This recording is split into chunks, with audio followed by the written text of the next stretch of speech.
Assalamualaikum warahmatullahi wabarakatuh. Innal hamdalillah wassalatu wassalamu ala Rasulillah wa ala alihi wa sahbihi wa man tabi'ahum bi ihsan ila yaumil qiyamah. Jamaah yang semoga senantiasa diberikan pahala atas kesabarannya di dalam menuntut ilmu. Kita bersyukur kepada Allah atas segala kenikmatan yang Allah telah limpahkan dan Allah telah berikan kepada kita selaku hamba-Nya Allah Subhanahu wa taala. Karena tidak ada yang memberikan kenikmatan di dalam kehidupan kecuali adalah Allah. Karena sesungguhnya sifat Allah adalah Al-Wahhab, Maha Pemberi, Ar-Razzaq, Maha memberikan rezeki.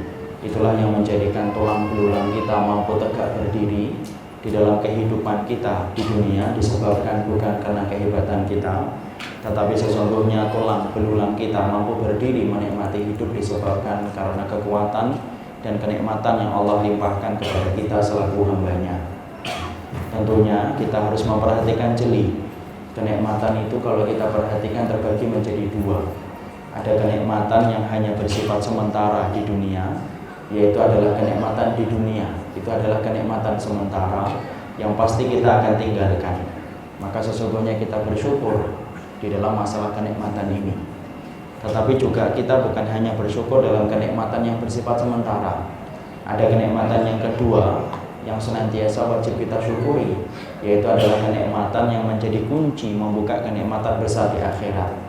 Apakah kenikmatan yang kedua yang menjadi kunci kepada kenikmatan yang lebih besar kelak di akhirat? Yaitu adalah kenikmatan ketika kita diberikan oleh Allah kenikmatan di dalam ibadah, kemudahan di dalam kita belajar, maka itulah kenikmatan yang menjadi kunci membuka kenikmatan surga yang kekal abadi di akhirat.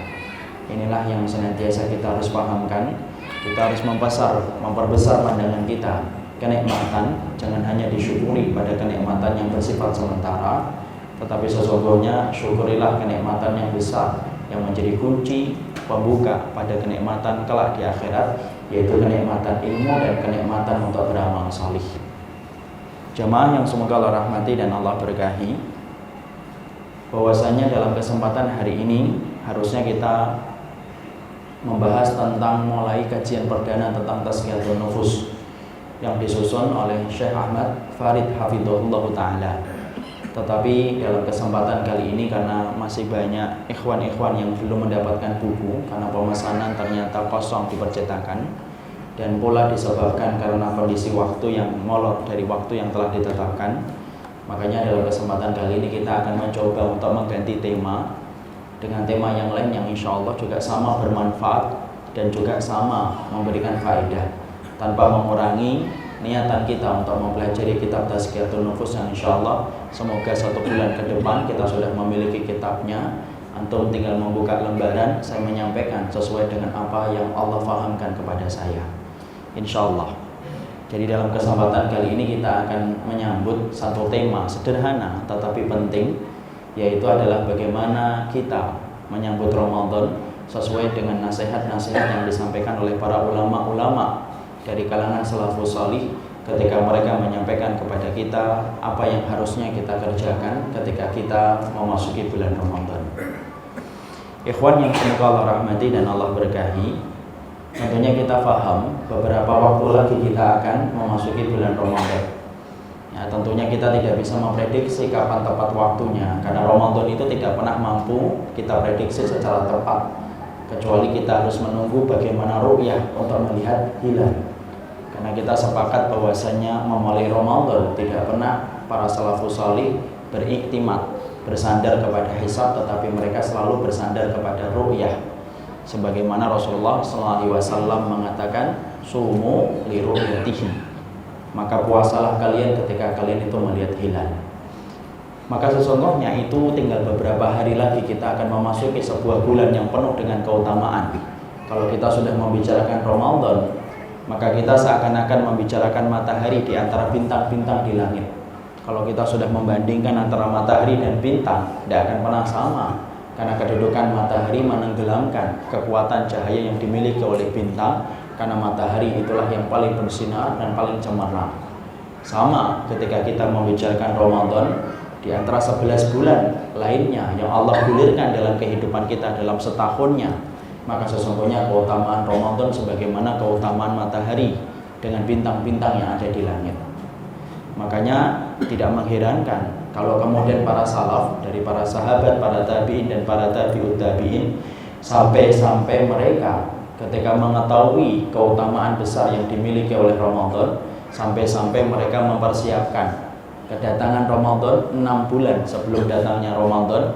Mereka telah mempersiapkan yang terbaik karena mereka mengerti sesungguhnya keutamaan Ramadan tidak mungkin dipersiapkan dengan waktu yang singkat dan tempo yang sederhana, tapi mereka mempersiapkan waktu sampai 6 bulan. Sebagaimana yang dikatakan oleh Imam Ibnu Rajab Al-Hambali dalam kitabnya Lataiful Ma'arif, wa kana sahabatu fi sittati asyhurin qablaha yastaqbiluna bi Ramadan. Imam Ibnu Rajab Al-Hambali menukil dari kitab Lataiful Ma'arif menjelaskan, dan para sahabat mereka itu mempersiapkan 6 bulan sebelumnya, sebelum datangnya Ramadan, mereka telah mempersiapkan apa yang harus mereka tempa, apa yang harus mereka lakukan sebelum datangnya Ramadan, karena semata-mata besarnya Ramadan sehingga mereka membutuhkan persiapan yang luar biasa panjang. Masya Allah ya.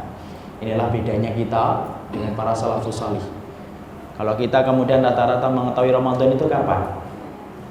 Kalau iklan kombuan sudah mulai banyak muncul di TV. Gajah, sarung iklan, sarung apa? Gajah duduk sudah ada.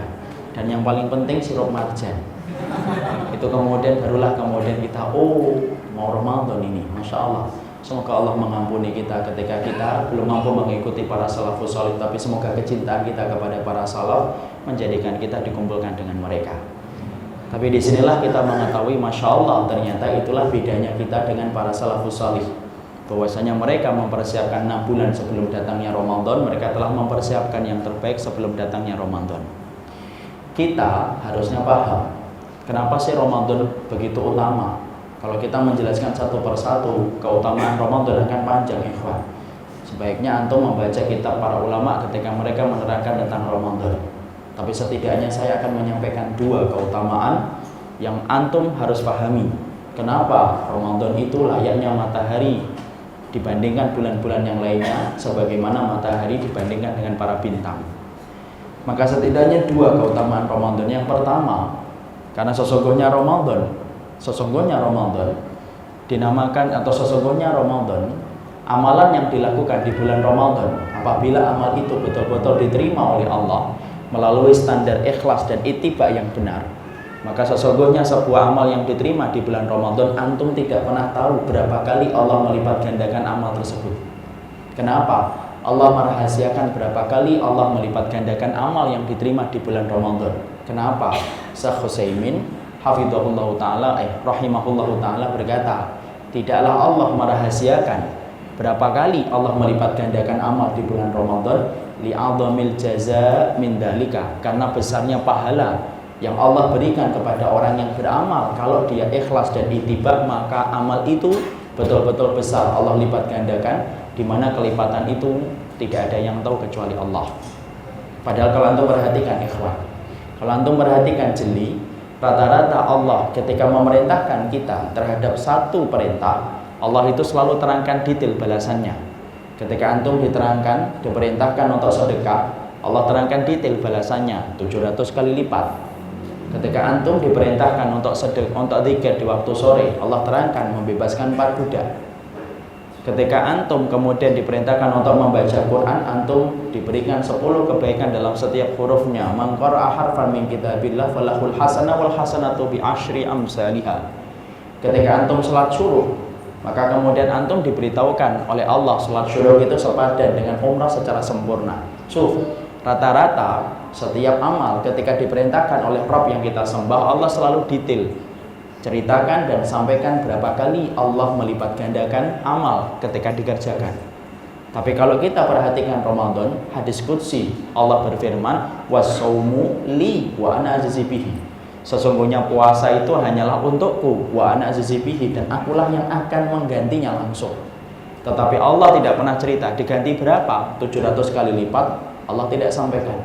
Disampaikan 1000 kali lipat, Allah tidak ceritakan. Apakah dilipat gandakan 5000 kali lipat? Allah tidak pernah sampaikan kepada kita. Kenapa? Saking besarnya pahala itu menanti ketika orang itu beramal. Kalau amal antum selektif di dalam ittiba dan ikhlas, maka antum akan dilipat gandakan dengan amal yang begitu besar. Insya Allah. Kita ambil contoh yang gampang, analogi, kiasnya. Kalau ada seorang suami ingin ngasih hadiah kepada istrinya, kalau hadiahnya biasa, cuma makan nasi padang misalkan, itu kemudian jauh-jauh hari sebelumnya sudah bocor, Mas hadiahnya apa? Nasi padang, ya. Kemudian pakai rendang ya, jangan nambah. Tolong ya, jangan cari yang sederhana kalau nasi padang. Semakin sederhana semakin mahal. Kalau kemudian ternyata kalau kemudian hadiahnya itu hanyalah makan nasi padang, maka jauh-jauh hari sebelumnya dia sudah menyampaikan bocor. Kenapa? Hadiahnya terlalu remeh. Tapi kalau ada seorang suami mempersiapkan hadiah untuk istrinya dengan hadiah yang mahal, mobil ataupun rumah, Masya Allah. Setiap istrinya ngomong, Mas hadiahnya apa? Kira-kira suaminya akan ngomong apa? Rahasia. Kenapa dia merahasiakan? Karena ini hadiahnya mahal, dia eksklusif, tidak gampang untuk menceritakan dan membocorkan. Kenapa? Mahal kok mobil. Bahkan kadang-kadang sudah tinggal ngasih saja kuncinya, masih ditercai dengan kadang-kadang itu syarat. Tutup matanya ya, hitung dari 1000 misalkan. Itu 2 bulan baru dapat kuncinya. Kenapa semacam itu? Karena kemudian hadiahnya besar. Itulah analogi yang disampaikan oleh Syekh Utsaimin ketika beliau menjelaskan kenapa sih Allah itu merahasiakan amalan ketika dilakukan di bulan Ramadan. Berapa kali Allah melipat gandakan, Allah tidak pernah sampaikan kepada kita. Li'adhamil jaza, saking besarnya pahala yang menanti bagi orang yang beramal ketika di bulan Ramadan. Apa sih amalan yang sepadan dengan ini? Sabar.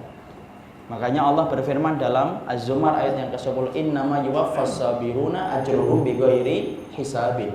Sesungguhnya pahala orang yang bersabar, pahala mereka disempurnakan oleh Rabb mereka bighairi hisab, tanpa batasan. Kenapa tanpa batasan? Karena memang pahala sabar itu pahala yang paling besar kelak pada waktu ketika ditimbang oleh Allah. Sama pula dengan puasa. Allah tidak pernah ceritakan berapa kali Allah memberikan keutamaan amal di bulan Ramadan, semata-mata karena besarnya pahala yang menanti bagi orang yang beramal di bulan Ramadan. Ini yang pertama. Yang kedua, setidaknya apa keutamaan yang dimiliki oleh Ramadan? Syekh Utsaimin menerangkan yang kedua, bulan ini adalah bulan penghapus, di mana kemudian ketika orang yang beramal, ketika amal antum membuka pintu langit diterima oleh Allah, maka menghapuskan dosa dan kemaksiatan antum. Karena sesungguhnya Rasulullah SAW bersabda, man shoma ramadhana imanan wahtisaban ghufira lahu ma taqaddama min dzambihi. Karena Rasulullah SAW bersabda, barang siapa yang berpuasa imanan wahtisaban, dalam keadaan beriman, wahtisaban, dalam keadaan dia ihtisab, mengharapkan pahala dari sisi Allah, ghufira lahu ma taqaddama min dzambihi, maka diampuni segala dosa-dosanya. Jadi Masya Allah, sesungguhnya Ramadan antum dan Ramadan saya, apabila kita menggores amal disertai dengan ittiba kita kepada Nabi dan ikhlas kita kepada Allah semata yang kita tuju, maka sesungguhnya Allah melipat gandakan amal dan Allah menghapuskan dosa dan kemaksiatan kita. Masya Allah. Inilah yang menjadikan kita memahami kenapa sih para sahabat sampai 6 bulan sebelumnya mereka sudah mempersiapkan Ramadan. Karena mereka ngerti dahsyatnya dan agungnya Ramadan, sampai mereka mempersiapkan jauh-jauh sebelumnya untuk menyambut kedatangan Ramadan. Contoh yang gampang ikhwan, saya pernah nanya kepada orang yang mampu lari 40 kilo, menyelesaikan maratonnya. Lalu tanya, persiapannya apa ya akhi ya, kuncinya sampai mampu lari 40 km. Beliau berkata, kuncinya adalah banyak latihan Ustaz. Sebelum pertandingan hari H ini, antum berapa bulan sebelumnya latihan? 4 bulan saya latihan. Masya Allah, hanya lari 40 kilo ikhwan. Beliau kemudian latihan sampai 4 bulan. Tiap hari lari menambah kilonya, menambah kilometernya, nambah kilometernya sampai mampu menyelesaikan 40 kilo. Masya Allah, kalau hanya 40 kilo, ternyata persiapannya sampai 4 bulan untuk kemudian mampu menyelesaikan estafet sampai 40 kilo dalam lari maraton yang dia ikuti. Masya Allah, apakah antum dan saya akan menganggap untuk mendapatkan pintu Ar-Rayyan akan gampang? Masya Allah, jangan ngimpi. Karena pintu Ar-Rayyan adalah pintu yang diberikan kepada orang yang diterima amal Ramadannya ketika amal Ramadan itu membuka pintu langit dan diterima oleh Allah. Nah, sekarang mari kita pelajari, kenapa sih bulan puasa itu dinamakan Ramadan? Kenapa bulan puasa itu dinamakan Ramadan? Karena banyak di antara kita yang tidak tahu kenapa bulan puasa itu dinamakan Ramadan. Padahal antum harus mengerti, antum harus paham ikhwan. Sesungguhnya Masya Allah, tidak ada bahasa yang paling dalam, memiliki makna dan mengikat arti kecuali itu bahasa Arab. Allah ketika pilih bahasa Arab menjadi bahasa kalamnya Allah, itu betul-betul memiliki ilmu yang luar biasa. Karena tidak ada bahasa yang paling mewakili kalamnya Allah kecuali bahasa Arab. Di antara keistimewaan bahasa Arab itu apa? Setiap katanya itu memuat makna. Setiap kata itu memuat makna. Maka sama, kenapa bulan puasa dinamakan Ramadan, kita juga harus ngerti. Karena Masya Allah ya, kalau sudah dibicarakan tentang setiap kata, maka setiap kata itu memuat makna yang sangat panjang. Ya, kenapa sih perjalanan dinamakan safar? Karena sesungguhnya orang ketika safar akan kelihatan. Makanya safar itu artinya apa? Bana wa wadoha. Bana itu artinya nampak, wadoha itu jelas. Syekh Utsaimin menerangkan ini dalam syarah Riyadhus Shalihin juz yang keempat, beliau katakan. Kenapa perjalanan itu dinamakan safar? Karena orang itu akan kelihatan karakter aslinya ketika dia safar. Antum akan tahu kualitas sahabat antum cerewet atau tidak cerewet. Kemudian suka mengeluh ataupun tidak ketika antum ajak safar. Makanya kalau antum mengaku, ini loh teman saya, sahabat saya, maka kita tanya, sudah pernah safar sama dia atau belum? Belum. Jangan menyebut sahabat kalau belum safar sama dia. Ya, makanya Amirul Mukminin Umar bin Khattab radhiyallahu anhu sering berkata, kalau ada orang yang memberikan tazkiyah tentang fulan, rekomendasi tentang fulan, maka Umar bin Khattab akan tanya, hal safar tak ma'ahu, pernah safar nggak sama dia? Kalau orang itu mengatakan safar tu ma'ahu, safarku sama dia, diterima tazkiyahnya.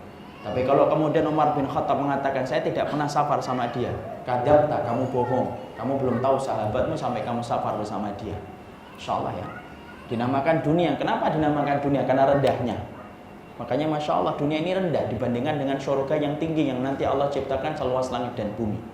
Kenapa dinamakan hati itu kolbun? Karena cepat berubah-ubah. Kenapa kemudian cinta dinamakan mahabbah? Karena bening, ikhwan. Kalau orang jatuh cinta itu kan bening. Antum akan selalu bening memandang orang yang antum cintai kan kalau jatuh cinta. Makanya kalau orang jatuh cinta baru nikah pertama kali, Masya Allah cerewet banget pasangannya. Kira-kira pasangannya bilang apa? Ini Masya Allah ya, radio online yang paling indah ini. Walaupun cerewet, kenapa? Lagi bening cintanya. Ya. Maka kemudian kita harus paham pula, kenapa bulan puasa itu dinamakan Ramadan, itu ada maknanya. Maka sesungguhnya para ulama, salah satunya Imam Syaukani rahimahullahu ta'ala dalam tafsirnya Fathul Qadir, beliau menerangkan kepada kita kenapa bulan puasa itu dinamakan Ramadan. Dua, secara definisi bahasa, dan yang kedua definisi secara istilah. Secara definisi bahasa ikhwan, kenapa bulan puasa itu dinamakan Ramadan? Li syiddati ramdha, karena panasnya dan teriknya matahari ketika di bulan Ramadan. Makanya Masya Allah ikhwan, kalau antum nanti dapati hari-hari ini kita merasakan panas, gerah, cuaca begitu panasnya, dan kita bersyukur apapun itu yang Allah berikan itulah yang terbaik. Maka sesungguhnya panasnya dan cuaca teriknya kita ketika di luar bulan Ramadan tidak akan pernah sebanding dengan kita mengalami panasnya ketika kita di bulan Ramadan. Kenapa? Allah jadikan matahari lebih membakar dan lebih mengeringkan permukaan bumi ketika di bulan Ramadan. Makanya dinamakan apa? Puasa dinamakan Ramadan li syiddati ar-ramdha, karena saking panasnya dan saking teriknya matahari di bulan Ramadan. Ya, makanya Masya Allah inilah mungkin jawaban dari pertanyaan-pertanyaan kita. Kenapa ya Ustadz? Kalau kemudian puasa sunnah, kita sering sekali mampu melaksanakan puasa sunnah tanpa sahur, biasa, sampai sore masih kuat. Tapi Masya Allah kalau puasa Ramadan, Masya Allah tidak sahur karena telat bangunnya. Mungkin malamnya tidurnya lelap, pengennya minum habatus sauda ketukar dengan obat tidur sampai subuh. Lalu kemudian sampai subuh, kemudian tidak sahur. Masya Allah, kalau puasa Ramadan terkadang tidak sahur, Masya Allah jam 9 terasa perih, kerongkongan terasa kering. Kenapa? Padahal ketika puasa sunnah kita sering biasa. Itu tidak lain disebabkan karena memang matahari dijadikan oleh Allah lebih membakar ketika di bulan Ramadan. Jadi Masya Allah kan, itulah yang menjadikan kita memahami kalau kita hari ini mengalami panas, panasnya kita hari ini belum sebanding dengan panasnya matahari di bulan Ramadan. Makanya Masya Allah, kalau siang hari bulan Ramadan ngelihat es teh manis sampai berembun gelasnya, Masya Allah, nikmatnya itu luar biasa. Padahal kalau kita puasa sunnah biasa ngeliat kayak gitu. Karena memang Allah wahyukan matahari menjadi ujian bagi orang yang berpuasa ketika di bulan Ramadan.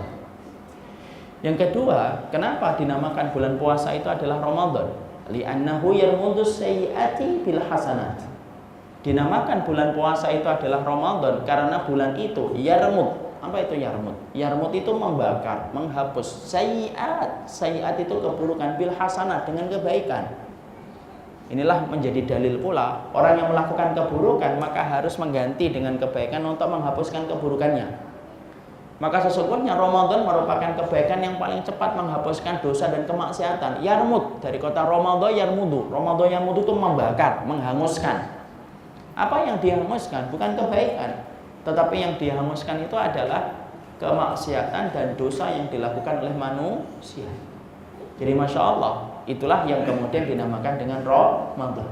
Dinamakan bulan puasa itu Ramadan, tidak lain dan tidak bukan, karena matahari lebih terik, permukaan bumi lebih kering. Dinamakan bulan puasa itu Ramadan karena dengan amalan antum apabila diterima oleh Allah, maka Allah hapuskan dosa dan kemaksiatan yang telah antum lakukan ketika khilaf dan mengikuti nafsu. Sekarang kita juga harus paham, para ulama menyebut Ramadan itu madrasah. Mana dalilnya Ustaz? Kita ambilkan dalilnya dari apa yang dijelaskan oleh Abu Malik Kamal Sayyid Salim. Tahu Abu Malik Kamal? Abu Malik Kamal Sayyid Salim adalah yang menyusun dan mengarang kitab Sahih Fikih Sunnah. Maka pada juz yang ketiga beliau mengenangkan bahwasanya beliau mengatakan Ramadan madrasatun kubra yatadarrabu fihal mu'min. Sesungguhnya Ramadan itu adalah madrasah besar untuk kemudian menempa jiwa orang yang berpuasa. Makanya Masya Allah, ketika Ramadan, para ulama menyebut Ramadan itu madrasah. Kenapa disebut dengan madrasah? Untuk menempa jiwa. Karena banyak perkara yang asalnya halal menjadi haram, asalnya sedekah menjadi dosa besar. Antum mendatangi istri jadi sedekah, tapi ketika antum mendatanginya siang hari di bulan Ramadan, antum menjadi dosa besar. Antum minum mubah, tapi kalau antum niatkan itu antum minum mubah, tapi kalau di bulan Ramadan itu haram. Makanya disebut dengan madrasah. Kalau kita sudah sepakat menyebut Ramadan itu adalah madrasah, ikhwan, perhatikan, yang namanya madrasah, kalau kita konversikan ke dalam bahasa keseharian kita, madrasah itu apa sih? Sekolahan, institusi pendidikan. Kalau kemudian kita sudah sepakat bahwasanya mengatakan Ramadan itu madrasah, antum harus paham. Berarti yang namanya sekolahan itu cuma dua alumninya, karena kita semua ini alumni. Alumni dari madrasah yang bernama Ramadan pun sama dua, sebagaimana alumni SMP dan alumni SMA itu dua. Apa alumninya? Dari sebuah madrasah dan sekolahan itu cuma dua, yang lulus dan tidak lulus. Makanya Masya Allah, Ramadan tidak pernah menggaransi dan tidak pernah memberikan jaminan bahwasanya orang yang menyelesaikan Ramadan pasti diampuni oleh Allah. Tidak ada yang menggaransi itu. Makanya Masya Allah, kalau kemudian kita pada waktu Syawal langsung menyambut dengan pamflet dan baliho, kita bagaikan bayi yang baru lahir, kita bagaikan lembaran putih yang baru dibersihkan. Siapa yang menjamin? Itu hanyalah kata Allah. Allah mengatakan apa? La'allakum tattaqun, semoga kalian bertakwa. Tapi tidak ada jaminan. Dan belum tentu loh orang yang mereka mengikuti Ramadan dan menjadi alumni Ramadan mereka itu langsung menjadi orang yang bertakwa. Belum tentu, kata siapa? Karena Masya Allah, kalau kita melihat indikator Ramadan, apabila kemudian Ramadan itu adalah diterima oleh Allah, salah satu indikator Ramadan yang diterima itu apa? Kembalikan kepada pengertian dari Imam Ibn Rajab. Jazaul hasanati al hasanatu ba'daha. Sebuah kebaikan kalau diterima oleh Allah itu akan menarik kepada ketaatan yang lebih besar setelah kebaikan yang pertama itu dia selesaikan. Kalau ada orang yang Ramadan, kalau dinilai suksesnya tidak dinilai pas Ramadan, tetapi seseorang itu dinilai sukses Ramadannya ketika Ramadan telah selesai, bagaimana amalnya di bulan Syawal, Dzulhijjah, Dzulqa'dah dan seterusnya. Kenapa? Karena amalan yang diterima itu adalah akan terlihat ketika bulan setelahnya itu terlihat. Padahal Masya Allah kan, berapa banyak orang yang taat di bulan Ramadan tapi tidak mampu taat setelah bulan Ramadan itu selesai. Bahkan sampai Abdullah bin Mas'ud berkata, Bi'sal mar'u man adraka rabbahu inda Ramadan. Orang yang paling buruk di bawah kolong langit adalah orang yang taunya Allah hanya di Ramadan saja. Ketika pas Ramadan pakai jilbab, ketika pas Ramadan buka Quran, ketika pas Ramadan sedekah, ketika pas Ramadan puasa, ketika Ramadan sholat malam, sholat tarawih. Tapi ketika Ramadan itu selesai dengan munculnya hilal yang dilihat oleh seorang muslim, lalu kemudian diterbitkan pengumuman untuk memasuki Syawal, maka parade ketaatan pun selesai setelah munculnya hilal. Orang yang pakai jilbab kembali dilepaskan. Lalu berkata apa? See you next year. Sampai jumpa tahun depan. Ya. Orang yang kemudian pakai mushaf kembali dimasukkan. Orang yang sholat malam kembali lagi tidak sholat malam. Orang yang asalnya datang ke masjid ketika subuh kembali lagi masjid itu kosong. Sampai antum tahu nggak? Masjid itu teriak-teriak kalau Syawal itu. Apa yang teriak? Mana yang dulu meramaikan saya sebulan itu mana cintanya? Gombal ternyata cintanya balik lagi tidak ada lagi. Karena Masya Allah belum tentu orang yang mereka melaksanakan Ramadan ternyata ketika mereka habis Ramadan itu menjadi orang yang masih melakukan ketaatan ketika Ramadan itu selesai. Makanya Masya Allah kan, sampai-sampai kemudian kita harus mengerti tidak semua alumni Ramadan itu berhasil. Kenapa? Banyak orang yang gagal di madrasah yang bernama Ramadan. Makanya yang kedua apa? Gagal. Kalau hanya gagal ikhwan itu masih mending. Tapi ada orang yang mereka itu harus paham, orang yang gagal Ramadan itu bukan hanya gagal, tapi orang yang gagal dari Ramadan itu disebut oleh syariat itu dengan kata celaka. Masya Allah, celaka. Karena Masya Allah, orang yang celaka. Makanya Rasulullah SAW dalam hadis yang diriwayatkan oleh Imam Ahmad berkata amin, amin, amin ketika beliau naik mimbar. Mimbarnya Rasul itu kan ada kakinya, satu tempat kaki, dua tempat tangga yang kedua, kemudian tempat duduknya. Rasulullah ketika naik mimbar dalam riwayat Imam Ahmad berkata amin, amin, amin. Para sahabat kemudian bingung. Apa yang diaminkan oleh Rasulullah sampai beliau mengaminkan 3 kali. Lalu kemudian Rasulullah SAW mengatakan doa Jibril, yaitu doanya Jibril. Nah ini perhatikan hadis ini karena hadis ini sering disalahpahami untuk meminta maaf. Ya, biasanya nanti kalau mau Ramadan apa biasanya? Masya Allah ya. Ketika ketika tangan tidak mampu berjabat, ketika kemudian ruang waktu persaksian ditiadakan, ketika kaki tidak mampu bertemu, itu stroke ringan berarti. Tidak ada minta maaf itu. Hadisnya itu bukan hanya dhaif, hadisnya tidak ada. Hadisnya tidak ada. Kalau hadis dhaif itu masih mending. Hadisnya ada, ini hadisnya tidak ada. Hadisnya itu bunyinya untuk bukan meminta maaf. Perhatikan bagaimana teks hadisnya. Jadi kemudian Rasulullah mengatakan, aku mengaminkan doanya malaikat Jibril. Apa yang didoakan itu ya Rasulullah? Pertama, ragima anfuh. Man adraka abawaihi indal kibari falam yadkhulil jannah. Celaka sekali orang yang mereka diberikan kesempatan mendapati ibu dan bapaknya ketika tua dan sepuh, tapi dengan itu anaknya tidak bisa masuk surga, itu orang yang paling celaka. Kenapa celaka? Ya iya. Karena kalau orang tua antum sepuh tua, itu gerbangnya surga itu sedang dibuka oleh Allah lebar-lebar. Ya. Lalu kemudian kalau ada orang yang sedang dibuka pintu gerbangnya surga lebar-lebar, dan itu pintu tengahnya loh, ikhwan. Ingat loh, pintu tengahnya surga itu pintu yang terbaik, kata Imam Ibnu Abbas radhiyallahu anhu. Dan pintu tengahnya surga itu dilewati oleh orang-orang yang mereka itu berbuat baik kepada ibu dan bapaknya. Makanya Rasulullah mengaminkan, Rasulullah setuju amin. Kenapa? Kebangetan banget kalau ada orang yang mendapati ibunya, bapaknya ketika tua, sepuh, renta, tapi anaknya tidak bisa masuk surga, itu kebangetan banget. Makanya Nabi setuju mengatakan apa? Amin. Yang kedua, kata Rasulullah, ragima anfu. Man dakhala alaihi Ramadan summa in salakha falam yughfar lahu. Yang kedua, orang yang celaka adalah orang yang mereka diberikan kesempatan Ramadan, summa in salakha, kemudian Ramadan itu selesai, falam yughfar lahu, tetapi dia tidak bisa diampuni oleh Allah. Itu kebangetan banget. Kenapa? Setan lagi dikerangkeng, surga lagi dibuka, neraka tinggal ditutup. Lah kok dia nggak bisa masuk diampuni oleh Allah, itu kebangetan. Nabi mengatakan apa? Amin. Yang ketiga, kata malaikat Jibril, man dzukirta indahu falam yusalli alaihi. Orang yang disebutkan namamu ya Rasulullah kemudian tidak bersalawat kepada dirimu, Rasulullah mengatakan amin. Inilah yang kita khawatirkan. Kita orang yang celaka bukan hanya orang yang mereka ditusuk di pinggir jalan, dibunuh di pinggir jalan, bukan hanya orang yang bangkrut, enggak. Tapi orang yang mereka celaka yaitu adalah mereka yang diberikan kesempatan Ramadan berkali-kali oleh Allah, tapi ternyata mereka tidak diampuni oleh Allah ketika mereka itu menyelesaikan Ramadan hingga 30 hari. Kita ini kan patut khawatir. Kita nanti tiap tahun hanya mengulang-ulang saja. Jangan-jangan tahun ini kita mengambil dan menjemput kecelakaan sebagaimana kita menjemput kecelakaan tahun lalu di Ramadan. Jangan-jangan tahun lalu kita menjemput kecelakaan, tahun berikutnya atau tahun sebelumnya pun menjemput kecelakaan. Kenapa? Orang yang celaka bukan hanya orang yang ditusuk, tetapi orang yang celaka, yaitu adalah orang yang mereka ketika mereka celaka, mereka mendapati Ramadan tetapi mereka tidak diampuni oleh Allah. Nah ini kita khawatirkan. Ya? Makanya Masya Allah kan, berapa kali kita telah diberikan kesempatan Ramadan, ikhwan. Kita diberikan kesempatan Ramadan, Masya Allah, sudah puluhan kali.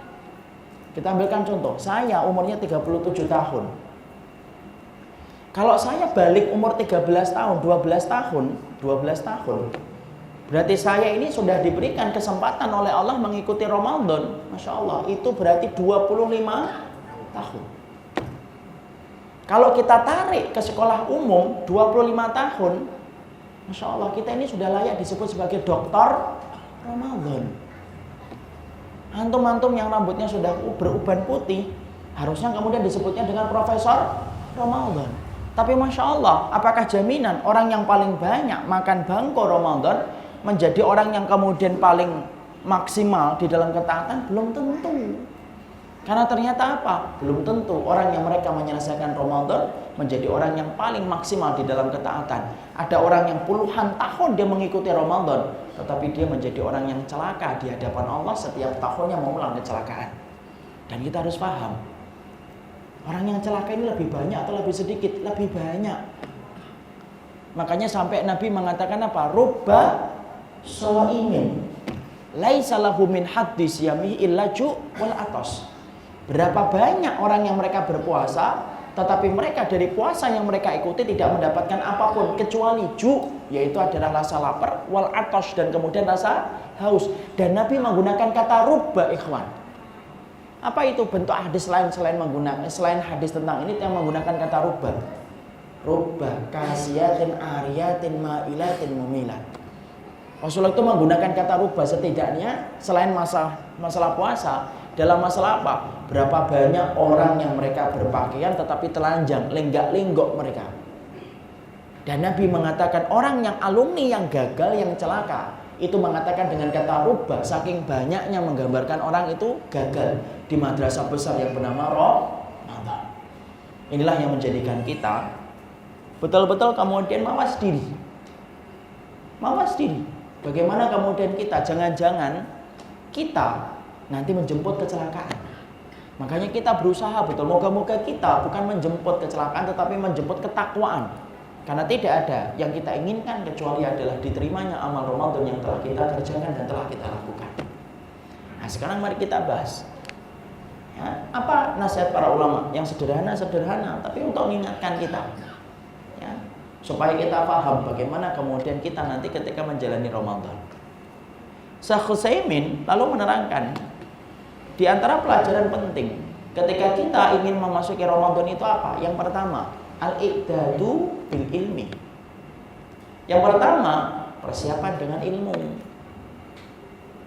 Kenapa dengan ilmu? Iya, ikhwan, Rabb yang antum sembah adalah Rabb yang pantang disembah dengan kebodohan. Makanya Allah turunkan kepada antum Quran dan Allah utus kepada kita Rasul. Kenapa? Allah tidak mau disembah dengan prasangka dan Allah tidak mau disembah dengan praduga. Allah ingin banget supaya Rabb-nya Allah itu disembah dengan ilmu yang Allah turunkan. Makanya Masya Allah kita harus paham Ramadan seseorang itu berkualitas ketika mengikuti ilmu yang telah diajarkan oleh Rasulullah Sallallahu Alaihi Wasallam. Mendapatkan pintu ar-Rayyan itu harus dengan ilmu, ikhwan. Kan sering saya sampaikan, antum ingin mendapatkan pintu Pertamina, masuk ke perusahaan yang bernama Pertamina, itu harus pakai ilmu kok. Berapa tahun sekolah yang dibutuhkan untuk masuk di Pertamina? 6 tahun SD, 3 tahun SMP, 3 tahun SMA, 4 tahun kuliah baru bisa masuk pintu Pertamina untuk melamar kerja. Padahal cuma masuk pintu Pertamina. Tidak ada kan orang yang lamar ke Pertamina ditanya HRD pingin apa? Manajer. Lulusan apa? SD Impres 01, tidak akan diterima. Kalau hanya mendapatkan pintu di Pertamina, Medco, perusahaan IT, Telkomsel, Indosat, antum sekolahnya 16 tahun, mendapatkan pintu Ar-Rayyan itu didahului dengan ilmu. Karena apa? Allah tidak meminta amal yang banyak. Allah tidak meminta amal yang berat, tetapi Allah meminta amal yang sesuai dengan apa yang diutus dari Nabi dan Rasulnya, yaitu adalah Rasulullah Sallallahu Alaihi Wasallam. Karena akan beda ikhwan, kalau antum memasuki Ramadan, antum baca dulu ilmunya. Walaupun terkadang banyak pertanyaan yang mungkin antum tidak butuhkan, tapi antum sudah ngerti ilmunya. Allah nilai antum beda dengan orang yang menjalani Ramadan hanya dengan rutinitas ataupun kegiatan berulang-ulang tiap tahun. Dimanapun ikhwan, yang namanya cari ilmu itu tidak ada yang sia-sia. Dibuka kitab-kitab fikihnya itu, yang masih terbungkus plastik itu loh, dibuka, dikaji kembali satu per satu. Kita harus membaca kembali apa yang kemudian harus kita lakukan ketika kita memasuki bulan Ramadan. Karena Masya Allah, kita apabila beramal dengan bulan, apabila kemudian dengan ilmu, itu lebih dahsyat daripada orang yang beramal tanpa ilmu. Saya ambilkan contoh ini. Antum kalau salat sunnah fajar qobliyah, ada orang yang kemudian salatnya panjang, ada orang yang salatnya pendek. Ada orang yang salat sunnah fajar itu panjang banget, panjang berdirinya, panjang rukuknya, panjang sujudnya. Ada orang yang kemudian salat sunnah fajar qobliyah itu ringan berdirinya, ringan rukuknya, ringan sujudnya. Mana yang lebih utama? Yang ringan. Walaupun yang berat yang mana? Yang panjang kan? Yang panjang misalkan dia berkata, saya akan membaca surat Al-Baqarah dalam salat sunnah fajar, misalkan. Walaupun saya meragukan itu, antum akan membacanya. Ya. Tapi kalau kemudian sampai membacanya, malah justru pahalanya kurang. Kenapa? Karena Nabi tidak pernah mencontohkan bagaimana kemudian ketika sholat sunnah fajar itu panjang. Syekh Utsaimin di situ menerangkan, Masya Allah ya. Syekh Utsaimin menerangkan, lihat, ternyata kalau ada orang yang sholat sunnah fajar ringan, ada orang yang sholat sunnah fajar panjang, yang lebih berat itu yang panjang. Yang lebih berat itu yang panjang. Tapi ternyata kemudian Allah itu memberikan pahala yang pertama lebih baik dan lebih banyak daripada yang kedua. Kenapa? Lebih sesuai dengan sunnahnya Rasul. Nah ini loh yang kemudian menjadikan kita mengerti, oh Masya Allah, berarti melakukan sebuah amal, ketika amal itu dilakukan dengan ilmu, maka Masya Allah, maka lebih utama di hadapan Allah, lebih berat ketika ditimbang walaupun sama-sama puasa. Antum sholat ikhwan, ada orang yang sholat karena pernah mengambil pelajaran fikih sholat sampai tuntas, kemudian dia sholat. Dia akan pernah disamakan dengan orang yang mereka sholat hanya kemudian rutinitas tanpa ngerti ilmunya. Jangan pernah samakan. Makanya wajar kan kalau sampai kemudian Jabir bin Abdullah ngambil ilmu satu hadis saja berapa bulan? 2 bulan. Kemana? Ke Syam. Rumahnya siapa? Abdullah bin Unais. Hadis tentang apa? Yuhsyarun nasi khufatan uratan gullan, dikumpulkan manusia dalam keadaan telanjang kaki, telanjang khitan dan tidak berkhitan. Ngambil hadis satu ini saja, Jabir bin Abdullah itu ngambilnya berapa? 2 bulan ikhwan. Kenapa? Karena dia ngerti betul keutamanya yang besar. Maka sama, kita melaksanakan Ramadan kalau dengan ilmu akan beda banget ketika kemudian kita melaksanakannya tanpa ilmu. Ayo dikaji kitab fikihnya, dikembali dibuka bagaimana kita fikihnya supaya kita menjalani Ramadan itu betul-betul berdasarkan dengan ilmu. Kenapa? Beda antara orang yang Ramadan dengan ilmu dan Ramadan tanpa ilmu. Kita ambilkan contoh yang ringan. Bagaimana Ramadan itu beda kualitasnya apabila dengan ilmu dibandingkan dengan orang yang Ramadan tanpa ilmu. Ya. Kita lihat orang ketika berbuka. Biasanya orang kalau berbuka ya air putih, kemudian ada kurma, kemudian ada apa lagi? Gorengan, sirup, tahu jeletot, segala macamnya. Maka sunahnya apa? Ketika kita kemudian berbuka, kita minum kan? Kita minum. Alhamdulillah, Masya Allah.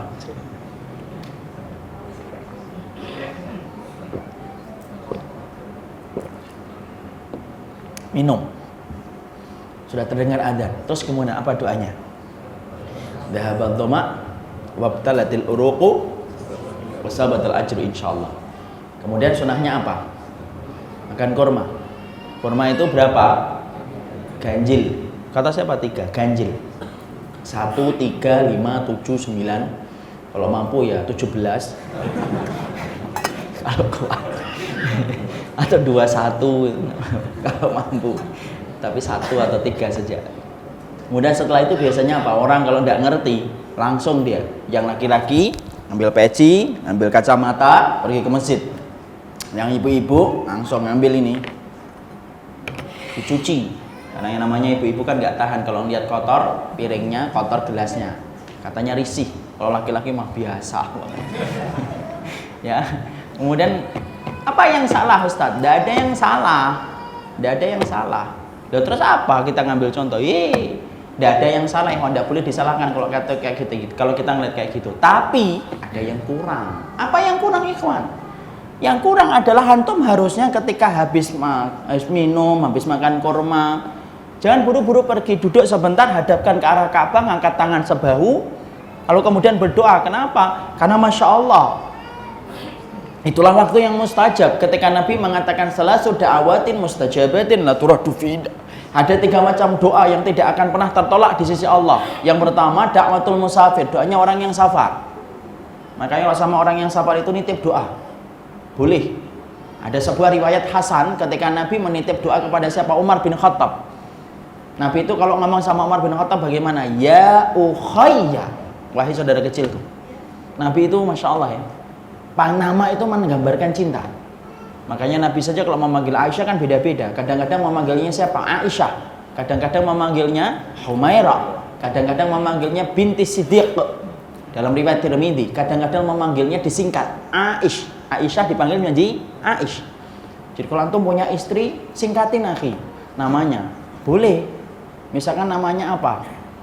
Harum Puspita, Har atau Pus. Nah, itu boleh. Ya. Tapi memang jelas Aisyah dipanggilnya Aish. Dalam riwayat sahih itu Muslim, ya Aish. Itu panggilan Rasulullah kepada Ibunda Aisyah. Ya. Tadi masalah nama kenapa ya? Iya, kita kembali lagi. Maka kemudian antum berdoa. Antum berdoa kepada Allah setiap waktunya.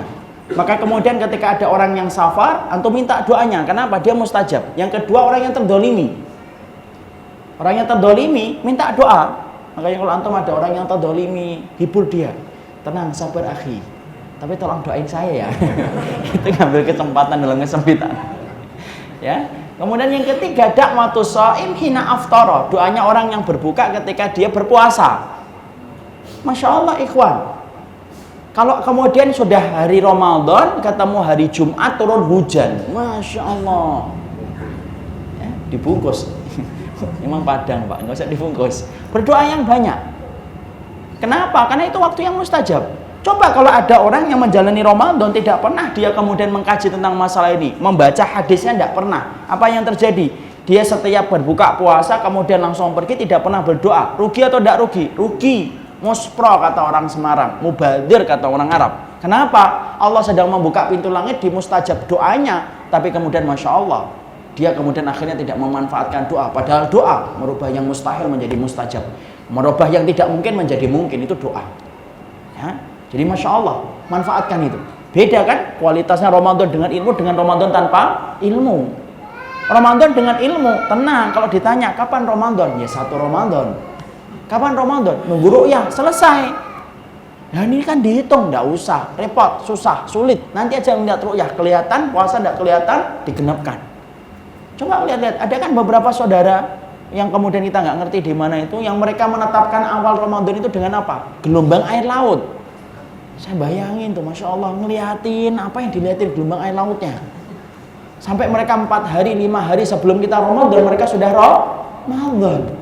Beda kan kualitas ilmu dengan tidak ilmu. Malam, beda lagi antara Ramadan dengan ilmu dan Ramadan tanpa ilmu. Orang yang terawih 8 rakaat, pulang. Ketemu kita di masjid, di pintu. Pak kemana Pak? Pulang. Loh kok nggak witir sekalian? Tanggung. Nggak, witirnya nanti di rumah. Salah atau tidak salah? Salah atau tidak salah? A salah, B tidak salah, C bisa salah bisa benar. Salah atau tidak salah? Hah? Siapa yang mengatakan salah? Angkat tangan. Kita lihat kejantanannya. Yang mengatakan salah mana? Mengatakan salah mana? Tuh kan, tidak ada yang angkat tangan. Yang mengatakan tidak salah. 1, 2, 3. Oh, banyak juga ya. Tapi yang tidak jawab lebih banyak, Pak. Semoga mereka diberikan petunjuk yang tidak jawab. Yang betul, ikhwan, tidak salah. Tidak salah. Jadi kalau kemudian dia pulang, dia witir di rumah tengah malam, tidak salah. Cumanya ini loh. Cumanya dia akan kelewatan tentang satu pahala besar. Apa itu? Man shalla ma'al imam hatta yang syarifah kutiba lahu qiyamul lailah. Barang siapa yang dia sholat taraweh qiyamul lail bersama imam sampai bubarnya imam dengan witirnya, maka dia mendapatkan pahala sebagaimana sholat semalam suntuk. Coba. Kalau yang pulang tidak boleh disalahin. Tapi kemudian mereka, Masya Allah, mereka luput dari mendapatkan pahala semalam suntuk di dalam sholat. Loh, kalau saya bangun tengah malam, Ustaz, ya silahkan bangun dikir, baca Quran, sholat akibal wudhu, sholat sunnah mutlak. Tapi tidak usah lagi witir. Kenapa? La witroni filal, tidak ada 2 witir dalam 1 malam. Beda enggak dengan orang yang kemudian ketika nggak ngerti ilmunya? Kalau nggak ngerti ilmunya, Masya Allah, akhirnya kemudian apa? Akhirnya kelewatan. Mendapatkan pahala semalam sholat suntuk loh, Masya Allah loh. Itu kan shortcut, itu jalan pintas itu, ikhwan. Kita tidak usah semalam suntuk, hanya witir bersama imam saja, sabar sama imam. Maka antum mendapatkan pahala sholat malam semalam suntuk. Tapi antum nggak boleh ngatain yang pulang. Sampaikan aja hadisnya, Pak, lebih baik sama imam, Pak, sampai bubar supaya mendapatkan pahala semalam suntuk. Tapi kalau belum tahu, kan? Kalau kita belum tahu, beda. Inilah Masya Allah yang membedakan, ilmu membedakan. Pantas kalau Allah itu memuliakan orang yang berilmu lebih tinggi daripada orang yang tidak berilmu. Kita ambilkan contoh lagi, ya. Perempuan yang paling afdal ketika mereka sholat kaum hawa itu di mana? Di rumah. Lah mau sholat wajib aja lebih baik di rumah. Rasulullah SAW mengatakan sholatul mar'ati fi makhdaiha afdalu min sholatiha fi dariha. Fi hujratiha wa sholatiha fi hujratiha afdalu min sholatiha fi dariha wa sholatiha fi dariha afdalu min sholatiha fi masjidiha. Rasulullah SAW menerangkan, ini ibaratnya skema rumah, ikhwan. Ini rumah nih, misalnya rumah antum 90 meter, ya. Ini ada makhda, ruangan yang paling kecil. Ini makhda, ini ruangan kamar antum. Kemudian ini ruangan tamu atau ruangan keluarga yang lebih gede. Ini masjid. Rasulullah mengatakan sholatnya perempuan di makhda ini di ruangan yang paling kecil. Antum makanya sunahnya itu kalau mampu buatkan makhda untuk istri antum. Itu makhda, tempat kecil untuk sholat. Semakin tertutup semakin afdal. Sholatnya wanita di makhda itu lebih afdal daripada sholatnya di kamar yang lebih besar. Sholatnya perempuan di kamar atau di ruangan yang lebih besar itu lebih baik daripada sholatnya dia di ruangan yang lebih gede lagi. Contohnya ruangan keluarga. Dan sholatnya seseorang perempuan di ruangan yang besar ini lebih afdal daripada sholatnya dia di masjidnya.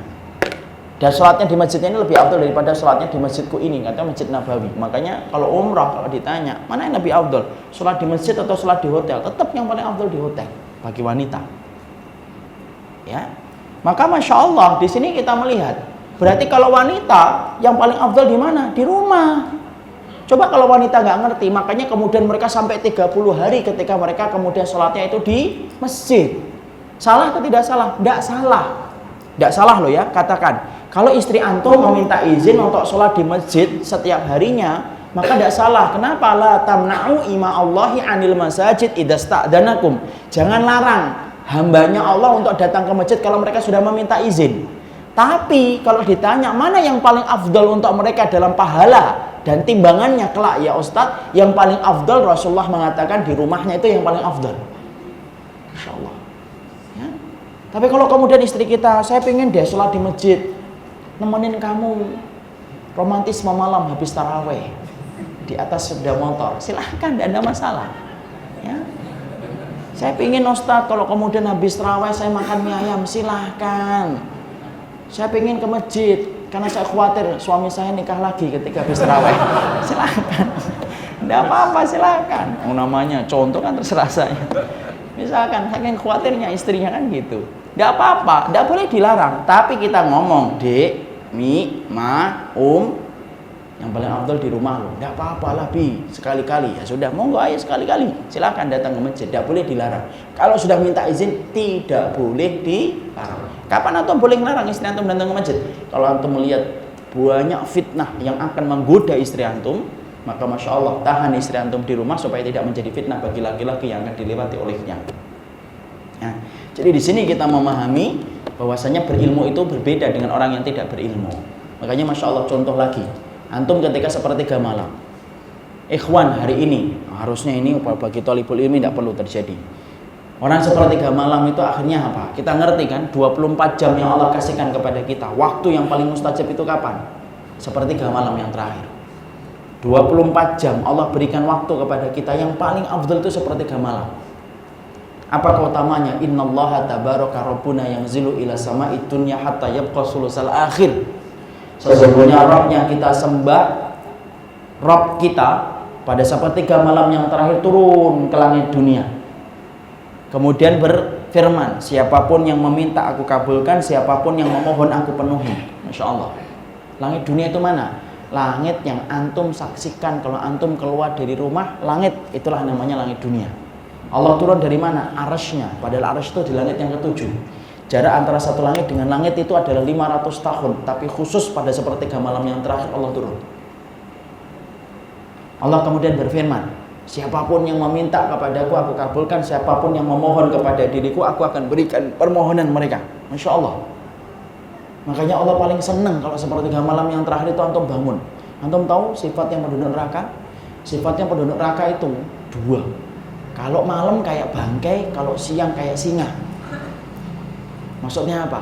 Kalau malam tidak pernah bangun untuk berdiri, untuk kemudian sholat kepada Allah, sujud kepada Rabbnya. Tapi kalau siang kayak singa, semangat nyari duit ketika mendengar gemerincing rupiah, gemerincing dinar, gemerincing darohim, dia datangi. Tidak pernah jadi bangkai ketika siang. Tapi kalau malam ketika Allah sedang turun dekat kepadanya, justru menjadi bangkai. Itu sepertiga malam ikhwan, secara umum. Kalau pas Ramadan itu ditambah lagi ikhwan keutamaannya. Ditambah lagi keutamaannya. Masya Allah, sehebat ini keutamaan yang dimiliki oleh sepertiga malam yang terakhir. Hari ini kita sedih ikhwan. Kenapa? Karena kehidupan sepertiga malam itu dirusak dengan acara kemaksiatan, acara dosa. Hal-hal yang tidak bermanfaat. Prime time-nya TV ketika Ramadan itu bukan jam 7 sampai jam 9. Prime time itu waktu utama ketika rating share-nya itu tinggi untuk bayar iklan, untuk dibayar iklan. Itu kalau Ramadan bergeser dia. Kenapa? Jam 7 sampai jam 9 orang tidak lihat TV karena banyak yang taraweh. Kemudian share ratingnya itu pindahnya kemana? Pagi jam 2 sampai jam 4, jam 3 sampai jam 5. Masya Allah. Akhirnya kita dapati apa? Setiap kita ketika akan mencari sahur, kita akan melihat tiap rumah. Kemudian apa? TV yang hidup. Bahkan beberapa tahun yang lalu sampai kita melihat kan kejadian Masya Allah, melanyikan sesuatu yang harusnya tidak perlu dilakukan. Rusak. Coba kalau kita ngerti ilmunya, kita matikan TV. Kita gak akan hidupkan itu pada sepertiga malam yang terakhir. Lalu apa yang kita lakukan? Istighfar ikhwan. Karena Allah itu mencintai istighfar antum pada sepertiga malam yang terakhir. Wabil ashari hum yastaghfirun. Allah itu senang kepada orang yang di waktu sahurnya itu mereka beristighfar yang banyak kepada Rabbnya. Kapan lagi kita punya kesempatan membangunkan anak-anak kita bareng-bareng bangun, kecuali pas Ramadan. Momennya itu bangun semua. Di luar Ramadan, kadang-kadang kita bangun, istri kita tidak bangun. Kadang-kadang istri kita bangun, kita tidak bangun.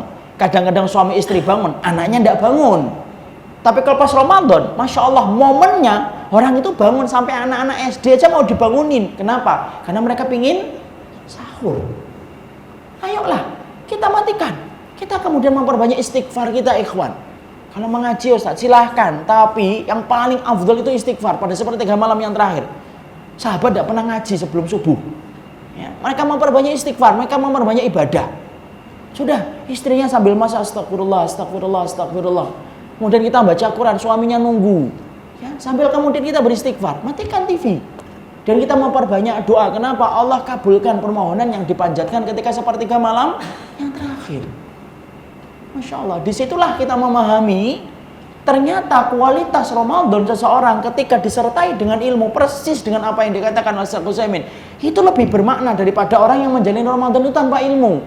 Ayo dibuka kembali supaya kemudian pertanyaan-pertanyaan yang kita miliki itu terjawab. Kenapa? Syariat sunnah menjawab segala pertanyaan ana dan segala pertanyaan antum dalam masalah puasa dan masalah-masalah yang lain. Jadi Masya Allah, ayo kita perhatikan. Ya, supaya kemudian kita memiliki jawaban ketika kita bertanya tentang masalah Ramadan. Karena banyak banget pertanyaan Ramadan itu berulang-ulang terjadi, ikhwan. Ya atau tidak? Saya sebagai seorang ustaz itu sering mendapati pertanyaan Ramadan itu berulang-ulang terus. Muncul lagi, itu lagi. Nanti tahun depan itu lagi yang ditanyakan lagi. Contohnya apa biasanya pertanyaan berulang-ulang? Suntik boleh atau tidak? Tetes mata, bagaimana hukumnya Ustadz? Mencium istri, bagaimana hukumnya? Kalau kemudian hamil, bayar fidyah atau qadha? Kemudian ketika berendam di air, ketika Ramadan puasa, mengguyur kepalanya dengan air, boleh atau enggak? Terus berulang-ulang kan? Kenapa berulang-ulang? Karena banyak di antara kita yang tidak mengkaji ilmunya sebelum datangnya Makanya saya jawab dulu nih sebelum saya ditanya nanti ya.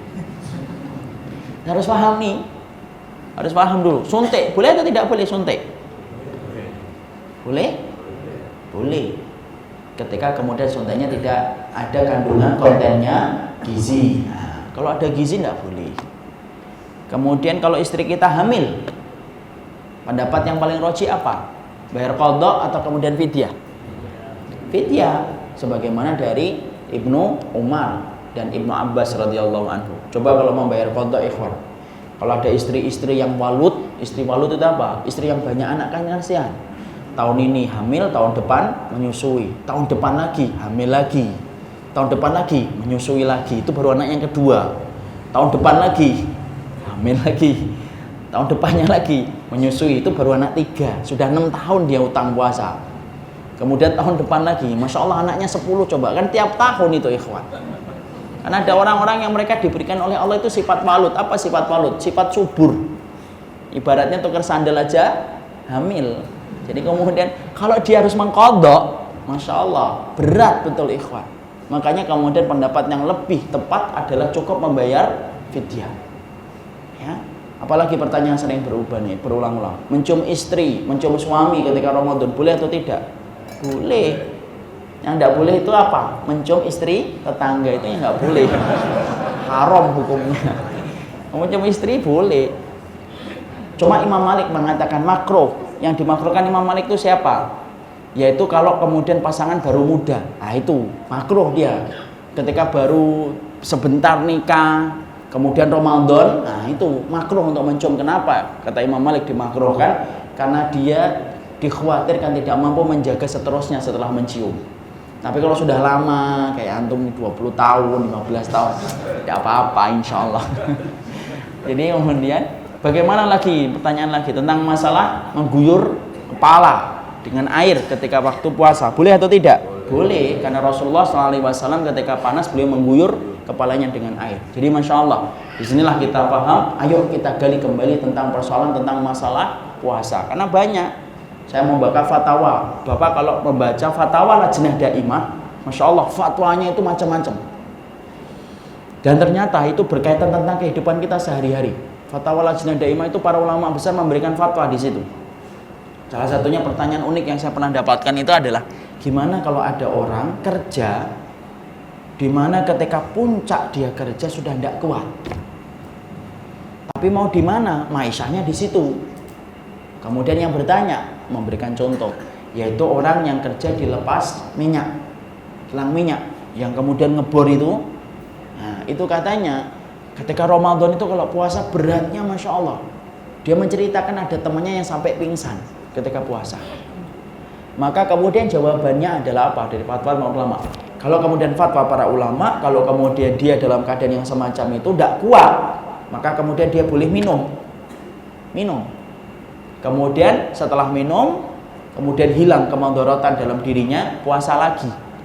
Tapi hari itu tidak dianggap. Dia tetap nanti membayar puasa, tapi dia tidak dosa. Jadi Masya Allah. Jadi ini termasuk di antara hal-hal yang sifatnya muncul ketika kita sudah membicarakan tentang masalah puasa. Masalahnya banyak betul. Misalkan kemudian safar. Kapan safar itu yang boleh tidak puasa? Safar yang boleh puasa? Semuanya kita harus jawab. Tentunya dengan panduan ilmu supaya kita paham. Itikaf yang benar itu kayak apa? Antum harus ngerti, ikhwan. Kadang-kadang ada ikhwan yang itikaf tapi Masya Allah, fungsinya itikaf itu adalah memutuskan dari dunia. Tapi ada orang yang itikaf itu Masya Allah, WhatsApp-nya online terus. Gimana kamu putuskan dari dunia? Mau itikaf itu fungsinya adalah untuk ini. Di mana, bro? Itikaf. Tapi online terus. Loh, itikaf di mana kamu? Di masjid. Online terus ini tidak bisa lah. Makanya Pak, ada dua tempat yang tidak disarankan ketemu dengan sahabat. Yang pertama, tempat ngaji. Jangan ketemu sama sahabat samping-sampingan. Datangnya boleh bareng-bareng. Kamu sana, aku sini. Kenapa? Kalau deket-deketan ngobrol, tuh ustadznya tuh, ini diri kamu tuh, ya kan? Yang kedua, ketika itikaf, tidak usah kumpul sama sahabat. Kamu itikaf di mana? Di sana, di Ramangun. Ya sudah. Kalau gitu saya di Bekasi aja. Jangan bareng-bareng. Kenapa? Kalau antum bareng itikaf, akhi, sama sahabat antum, ana yakin itu ngobrol itu bukan itikaf, ngobrol terus. Mungkin WhatsApp-nya off. Tapi apa? Obrolannya tidak pernah off. Makanya dua tempat yang tidak disarankan untuk kemudian antum ketemu sama sahabat antum. Masya Allah, semuanya itu harus diketahui dengan ilmu. Yang kedua, ya, para ulama Syadwes kemudian menerangkan al-i'dadu bil mali, yaitu adalah mempersiapkan harta. Nah, ini penting, mempersiapkan harta. Kenapa? Karena sesungguhnya ada satu pahala besar yang menanti bagi orang yang beramal ketika di bulan Ramadan, ketika antum mendermakan harta antum memberikan makanan berbuka.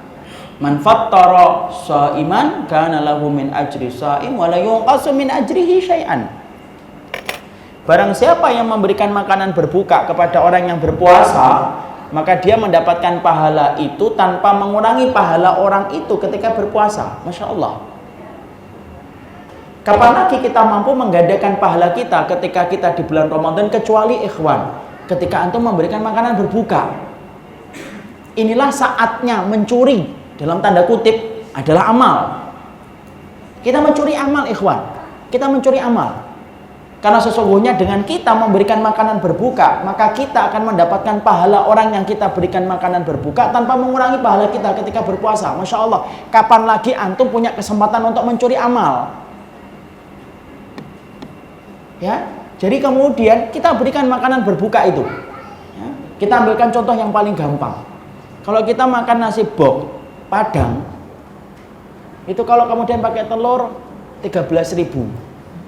Insya Allah 12.000, 13.000. Kalau pakai rendang ada 16.000, ada 17.000. Apal saya insya Allah itu. Yang kemudian ambil tengah-tengahnya 15.000, kalikan 30, ikhwan. Berapa? 450.000. Antum ngasih 450.000, ikhwan, antum telah menggandakan Ramadan antum, Ramadan dia dan Ramadan antum, 2 Ramadan. Antum kalau ngasihkan 4.500.000, antum menggandakan 11 Ramadan, 10 Ramadan orang yang kita berikan makanan berbuka dan Ramadan kita. Masya Allah. Padahal antum kalau ingin mendapatkan pahala 11 Ramadan, antum harus minta panjang umur 11 tahun sama Allah. Antum misalkan kemudian ngasih 9 juta, gaji antum bulan ini sama istri dikumpulkan, ayo kita berikan makanan berbuka 9 juta. Antum mengumpulkan 21 Ramadan, ikhwan. Kalau antum ingin mendapatkan 21 Ramadan, antum harus hidup selama 21 tahun. Kapan lagi kita bisa menggandakan amal ini kecuali di bulan Ramadan? Antum tutupi itu loh, bopeng-bopengnya Ramadan. Saya Ramadan, antum ketika dulu masih muda, gak ngerti ilmu, masih banyak kemudian bermain-main. Saatnya kita menutup kekurangan kita di bulan Ramadan. Ayo gandakan ini. Ayo kita mulakan orang-orang yang solih, supaya mereka layak mendapatkan penghormatan ketika mereka itu melaksanakan Ramadan. Syekh bin Bas mengatakan, ihtarim man yahtarimillah. Hormati orang yang menghormati Allah, ikhwan. Karena Masya Allah, mereka layak dihormati ketika pada waktu bulan puasa kita berikan penghormatan dengan memberikan makanan berbuka. Karena masih banyak tempat yang membutuhkan, ikhwan. Ya. Saya bicara ini, saya bicara kenapa? Karena di Jakarta sudah surplus. Saya sering melihat makanan berbuka di Jakarta itu sering dibuang-buang. Ada 2 tempat itu yang sering membuat saya sedih kalau melihat makanan. Satu, yaitu makanan ketika berbuka sampai dibuang-buang. Yang kedua, kalau ketika haji dan umrah, Masya Allah, sampai buang-buang makanan. Padahal di Suriah, ikhwan, yang namanya makan kucing itu bukan rekayasa. Ana ngerti sendiri orang itu makan kucing. Kita malah buang-buang. Ayolah saat yang pas Ramadan kita muliakan mereka. Kita muliakan anak-anak yang di pondok pesantren, yang mereka soli, yang kelak mereka akan menjadi dai untuk mendidik anak-anak kita kelak. Kapan lagi kita? Saatnya kita muliakan mereka. Masya Allah kan? Kita ini makan apa? Makan ayam sudah bosen kan? Kalau mereka jarang makan ayam. Di Suriah ya kawan, kadang-kadang makan itu roti sobek, kemudian dicocol dengan air putih doang, dimakan. Sudah, tidak ada rasa, yang penting ganjal perut. Apa antum tega? Kemudian kita bulan Ramadan saja tidak bisa memuliakan mereka. Loh, di bulan apa lagi kita bisa memuliakan mereka? Anak-anak pondok juga, Masya Allah itu anak-anak pondok. Mereka itu sederhana banget makan. Makan ayam itu jarang ikhwan. Cuma 2 bulan, 3 bulan sekali itu mereka makan ayam. Kok tahu Ustaz? Saya ini 4 tahun di pondok. Jadi saya ngerti melewati masa-masa yang susah itu. Padahal kita Masya Allah kan makan ayam itu sampai bosen kan. Sampai dibuat kreasi nama yang banyak supaya orang itu menarik konsumen. Ayam lepas, lemas. Kenapa? Supaya orang itu mau makan ayam. Tapi kalau di pondok, Masya Allah, kapan lagi ikhwan? Kita muliakan mereka. Ini shortcut, ini jalan pintas yang Allah berikan supaya kita mampu memberikan makanan berbuka kepada mereka. Ayolah tabung. Hari ini yang biasanya pulsanya setiap bulan 200.000 kurangi 20.000 saja. Ya. Kemudian istri antum yang bisa beli jilbab 3 atau 4 sehari kurangi 1 saja jilbabnya atau setengah saja. Ya. Kita berikan makanan mereka itu berbuka ikhwan. Kita muliakan. Datangi ustadz punya tanggungan anak yatim atau enggak? Ustadz punya enggak tanggungan santri atau enggak? Saya bantu ustadz, saya berikan makanan berbuka supaya kita mendapatkan pahala dari mereka. Loh, kapan lagi antum bisa mencuri amal kecuali di bulan Ramadan ini? Inilah saatnya. Al-i'dadu bil mali. Persiapkan harta kita supaya kemudian kita mendapatkan yang mulia ketika di bulan Ramadan. Yang ketiga dan yang keempat dan yang kelima, karena nasi boxnya sudah beredar, saya orangnya sensitif. Ini berarti kemudian sudah pada lapar. Harusnya saya membahas Syekh Singkiti, lalu kemudian Syekh bin Bas nasihatnya, tapi qadarullah memang saya harus paham, memahami kondisi mu'alim, muta'alim. Jadi baunya juga sudah sampai ke depan. Saya maunya tadi nasi boxnya diedarkan ketika habis kajian, tapi ya insya Allah tidak apa-apa karena memang saya terlambat, saya menyadari kesalahan saya. Makanya kita cukupkan kajian kita. Mari kita bersama-sama untuk kemudian menikmati apa yang telah direzekikan oleh Allah kepada kita. Jadi yang kedua, yang pertama adalah bagaimana kalau kita Ramadan, 1, mempersiapkan ilmunya, 2, yaitu adalah mempersiapkan harta kita supaya beramal di bulan Ramadan. Semoga kita tidak menjemput kecelakaan di bulan Ramadan, dan semoga kita menjemput yaitu ketakwaan di bulan Ramadan, dan orang yang bertakwa adalah orang yang mereka lebih baik setelah Ramadan itu selesai. Ya. Masya Allah, sudah sampai mendapatkan box semua. Yang belum saya doang nih. Insya Allah semoga Allah memberikan keberkahan atas apa yang kita pelajari, dan Allah memberikan kebaikan atas apa yang kita dapatkan. Tidak ada pertanyaan, karena sudah nasib box itu menghilangkan banyak pertanyaan. Subhanakallahumma wa bihamdika asyhadu an la ilaha illa anta astaghfiruka wa atubu ilaik. Bulan depan kita sudah mulai kajiannya ya ikhwan, yaitu adalah Tazkiyatun Nufus. Ada yang bawa kitabnya? Karena kita nyari di penerbit tidak dapat. Ya, alhamdulillah. Afwan, tangan kiri ya. Ini kitabnya Tazkiyatun Nufus Syekh Ahmad Farid, penyucian jiwa di dalam Islam. Penerbitnya dari Ummul Qura. Nanti kita pelajari ini kitabnya, Masya Allah luar biasa. Ya, ini kitabnya. Barakallahu fikum, ini yang kita sampaikan dalam kajian kali ini. Kita sudah tutup dengan kafaratul majlis tadi. Assalamualaikum warahmatullahi wabarakatuh.